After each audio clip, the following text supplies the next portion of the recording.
Hello, I'm David Fleishman, Acting Superintendent of the Wayland Public Schools. It's a great pleasure to deliver the fiscal 25 budget presentation. Wayland is fortunate to have many rich programs and important initiatives underway in the district. The focus of the FY25 budget is to build upon these programs and initiatives so that we can continue to improve the educational opportunities for our students. In developing the FY25 budget, we paid special attention to the system-wide goals which were developed in a collaborative process earlier in the year. The proposed budget adheres to the guidelines of the town manager, which was to develop a level service budget. A level service budget is it's a budget that provides for the same level of services as in the previous year. In other words, it allows for our students to receive a similar level of educational programming, academic support, and class sizes as they did in the previous year. I should also note in this budget, for the first time in a number of years, the Wayland Public Schools, we are not adding any FTEs or staff. We have the same number of full-time staff equivalent as we do in our current school year. While a level service budget does not allow districts to propose significant new initiatives or programs, I do believe it is incumbent upon districts to use the budget process to examine how we allocate the resources we currently have. While many costs in school districts are fixed, for example, we have to offer third grade every year, there are opportunities within a level service budget to reallocate resources. For example, in this budget, we have proposed the elimination of a central office administrator position in order to provide greater administrator support at the school level in student services. We are also proposing to expand the time of our Director of Diversity and Equity and Belonging, currently a .5 position, to a .7, which is 70% of the director's time, in order to expand that role to focus on initiatives such as addressing anti-Semitism. Our goals for the year also included reviewing our student services staffing structure. And at the January 17th school committee meeting, we will be sharing more about this work. On the programmatic side, the budget provides for expanding Spanish immersion in the program to 6th grade with classroom support materials in Spanish, demonstrating our commitment to wellness by supporting a previously grant-funded position generously provided by the Wayland Schools Foundation for a half-time elementary health and wellness teacher in the upper grades. It includes extending our Innovation Pathways program at Wayland High School with the adoption again of a prior grant-funded position, as well as continuing financial support for our new math curriculum at the elementary bridges, as well as supporting materials for our Empowering Writers program. As many of you are aware, Wayland is one of a handful of districts in the Commonwealth that does not currently have free full-day kindergarten. Wayland has had full-day kindergarten for the past 14 years, and families have had to pay a tuition if they want their student to enroll all day. Given the importance of both early education and educational equity, we think it is the right time to address this issue. So in this budget, it includes full funding for full-day kindergarten at a cost of $535,000.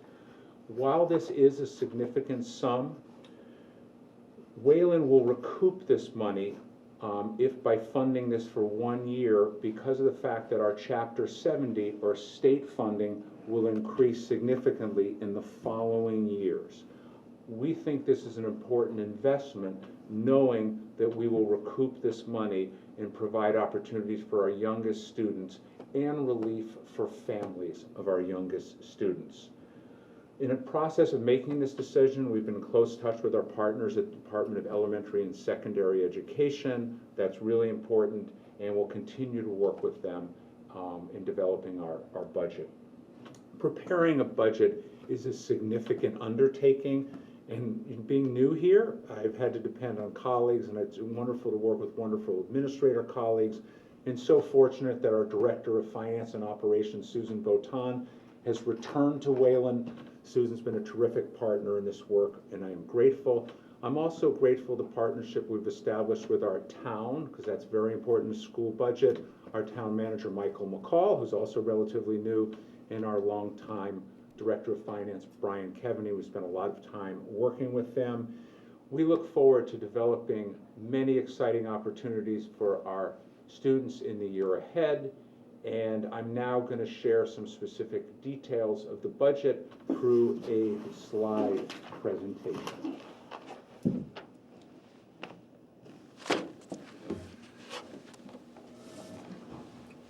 So we'll begin with a little context. The first, I'm going to talk about our approach to budget development.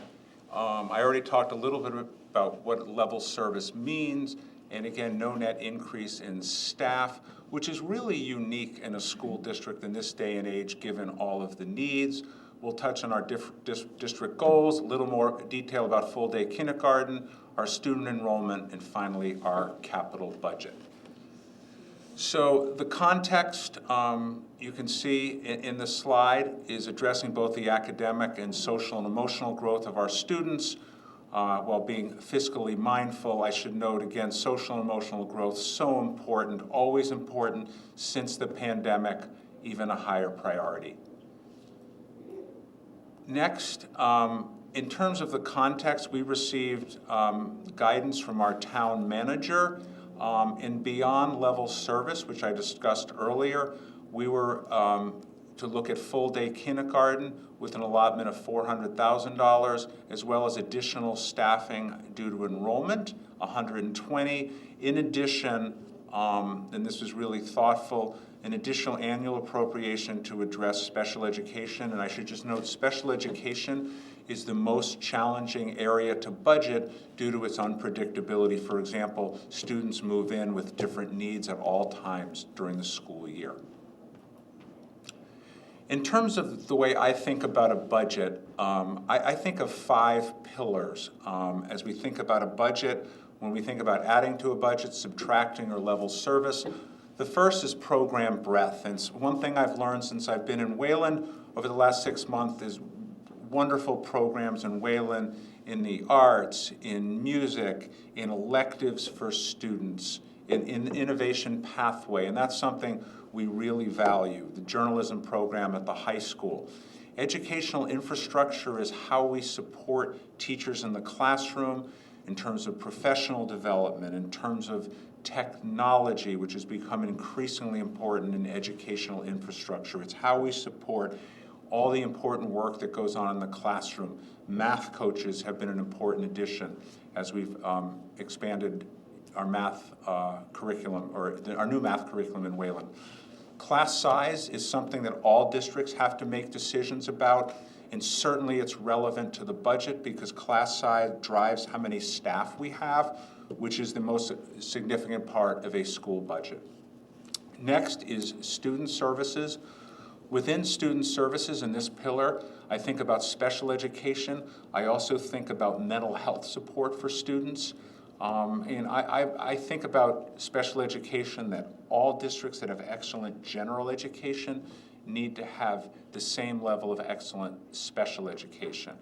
And lastly, facilities and operations. And this is an area that's critical for school districts. Wayland is not unique to districts in Massachusetts in that we have several older buildings that were built during the baby boom right after World War II. And investing in facilities and operations is a real challenge for school districts because there's always the trade-off of investing in the other pillars which serve students directly. At the same time, we need to be mindful of investing in facilities, and we will talk about that later at the end of the presentation. So in terms of our goals for this year, and I'm not going to read from the slides, these are 3 goals that should always be part of a school district. The strategic action steps will vary, but those goals should be in academic achievement, belonging and equity, and social emotional learning and wellness. and certainly they are all interrelated. The district cannot have excellent academic achievement if there's not a focus on belonging and equity or thinking about focusing on the social and emotional needs of our students. We have 3 additional goals this year we added in the Wayland Public Schools. The first is student services in 3 specific areas, establishing and refining district protocols, as well as looking at procedures and structures. And on January 17th, next week, we'll talk about some of the structures. We'll also talk about programs in student services. Next is community engagement. This is just an important goal. Doesn't necessarily have budget implications, major, but it's just something to note that we think about communication both internally and working with our staff, as well as engaging with the broader community. And lastly, as I mentioned earlier, developing a plan to improve our existing buildings. There's certainly a need in Wayland for a long-term facilities plan, and that is on our list. Next, in terms of our process, I mentioned earlier, working with the town, many meetings in terms of talking about our goals and resources and how we can work together. And I mentioned the guidelines already in terms of a level service budget and what that is. As district leaders, we spend a lot of time in schools, meeting with administrators, visiting classrooms, to really identify the needs and priorities that align with our resources. That's an important part. This is not a budget that was developed in isolation. We spent a lot of time with our leadership team and listening to other stakeholders within the district. And then it becomes calculating costs, of course. We have a new contract for our teachers and teaching assistants, and that goes into contractual obligations and legal mandates that we have as well. And lastly, and I talked about this at the opening, is really maximizing resources by restructuring, shifting, reducing wherever we can, particularly in terms of supporting student services leadership, which in turn supports our students, families, and faculty. In terms of priorities, I mentioned creating new budget supports and special education services by realigning some resources. I already talked about increasing support for diversity and equity and belonging. Many of our peer districts have a 1.0 position in this district, and we will have certainly more resources, not quite as many as some of our peer districts, but certainly more, which is really important. Our Spanish immersion program, really exciting, moving to 6th grade, and the implementation of Bridges Math and Empowering Writers I already mentioned, as well as beginning to have a special ed reserve fund and really working closely, our special education leadership team, both new, working so closely with Susan on unanticipated expenses, accurate budgeting, and they've done a real thorough review of all our staffing, all our ratios, to ensure that our resources are used in the most effective and efficient way. In terms of wellness, I mentioned earlier, we now have a full-time highly skilled health teacher working with our upper elementary students on social and emotional and wellness, and our career pathways, which we're really excited about. It's really, we have a meeting actually about that next week, about our next level of work in this area. And we also, as student assessment continues to be a priority, increasing access through using data. Our human resources department, we've done some restructuring there in terms of people, and now we're moving towards addressing procedures and systems and online resources. Full day kindergarten, the goal, as I said earlier, is no parent tuition, and that we would have this initiative fully funded in the following year.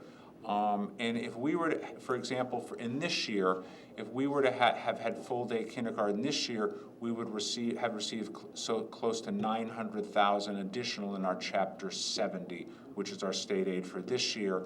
And part of that process has been consulting with other districts who have made similar changes. In terms of the full day kindergarten costs, we have 10 kindergarten classrooms right now. And the way we would calculate the additional cost is about 0.35 of all our staffing, which right now gets covered through tuition. And in Wayland, the staffing consists of a teacher and a teaching assistant in every classroom, along with supplies and materials. That's the tuition number. That's the number we need to replace through this year in our budget, and then the following year with state aid. And that's with a projected enrollment of 172 students. Next, our level service budget is 4.94%, under 5%. With the new initiative of FDK for this year, the total budget would be $53,166,532. So the combined dollar change over this year would be 6%. In terms of the actual expenditures, this slide just again lists exactly the expenditures from the previous year to this year. So our expenditures actually moving forward in a level service budget this year were less than the previous year. However, we do have the FDK which gets it to 6%. In terms of shifting and reallocating resources, which was a real priority in this budget, we're eliminating a director of teaching and learning position, which was in this year's budget, and we're reducing 0.2 of an assistant principal. So our two smaller elementary schools both have 0.8 assistant principals, and in one of the schools, the assistant principal takes on a different role for the 0.2. And we also, so that's a 1.2 reduction. We'll be adding a position in terms of student services leadership support at the building level. We're really trying to add resources in student services, as well as increasing the 0.2 for a director of diversity, equity, and belonging. So those are the increases, but they are offset right there by a shift in other areas. Next, in terms of our contracts, the big highlights are no net increase in staff, adoption of full-day kindergarten. Our contractual increases for this year were 2.5 and 1.5 was mid-year. For next year, it is a 3% cost of living adjustment for our teachers, teaching assistant, and non-union. We don't have a lot of people leaving the district this year. Compared to some other years, we have 4 WTA retirements, and we'll have 1 district administration retirement at the end of the summer. In terms of the way our teachers are paid, we have people who are stepping, which means they are not on top step. They are moving based on the number of years in the district. We also have lane changes, which are teachers who get additional educational credits and get their salary increased when they reach certain credits, certain graduate credits. In terms of our district at a glance and our student demographics, we have special education in-district programs, which we'll be talking about next week. Right now we have 107 students in in-district programs. Very important to have rich programs so students can remain in our district whenever possible. We have 524 students on IEPs. We have 89 English language learner students, 289 students classified as educationally disadvantaged. We have 131 students, Boston residents in our Medco program, and we have 69 non-resident staff students in our district. And I should note that we received Chapter 70 funding for both our students in the Medco program and our students of our staff. In terms of overall enrollment, you can see our enrollment in Wayland is very level. And I should note that this is unique compared to some other districts where we're seeing enrollment drops.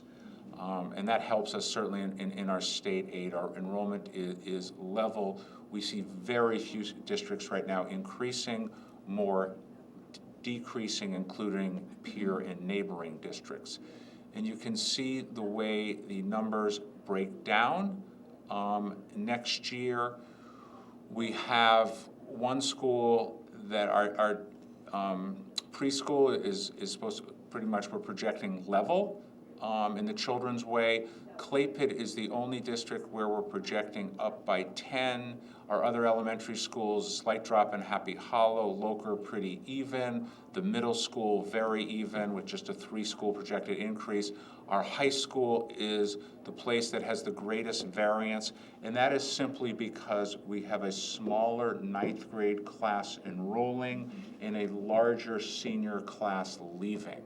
That will likely shift in the following year, but that's just what it comes down to in high school. Next, our enrollment trend. We can see the real theme is that our enrollment has leveled off in Wayland, and the question will be, where will it be in the future given birth rate? That is really what drives it, will drive it the most here. And will we see in-migration? It's hard to know right now. Obviously, the housing market, there's not a lot of movement with interest rates. But even before the interest rates went up in Wayland and looking at the demographics, the enrollment had started to level out. That's generally a good thing here, given the challenges we face with space. Level enrollment is good in terms of staffing. Many districts will want level enrollment. It allows us to plan consistently in ways that we like. In terms of the budget schedule, I'm used to saying we're on budget and on schedule. We are on schedule with our budget. Here we are at our information session. Next week we will focus on special education in the Children's Way. And right now the school committee is projected to have a discussion and vote by the end of the month. So we are on time in terms of our budget schedule. And lastly, this is not part of our operating budget, but it's important to note that the capital plan is really important to the Wayland Public Schools. The big highlights that in terms of where the money is going, in terms of 2 categories, it is HVAC and boilers. And those are particularly important in aging buildings. Obviously, a rooftop air handler as well at the middle school, and the only kind of and also a bus that will help with district-wide athletics. So this minibus can be used in the Council on Aging. Given we're at the Council of Aging, it's important to note that they can join our and take advantage of our bus as well, and student information systems, updating student information systems, which is very important in terms of student management and data. So we are really excited about this budget. It gives an excellent district an opportunity to get better. So once again, thank you to Susan Votan for her terrific work, and we welcome questions and look forward to taking advantage of the resources in this budget to improve the academic and social and emotional experience for our students, because that's what budgets are all about. Thank you so much.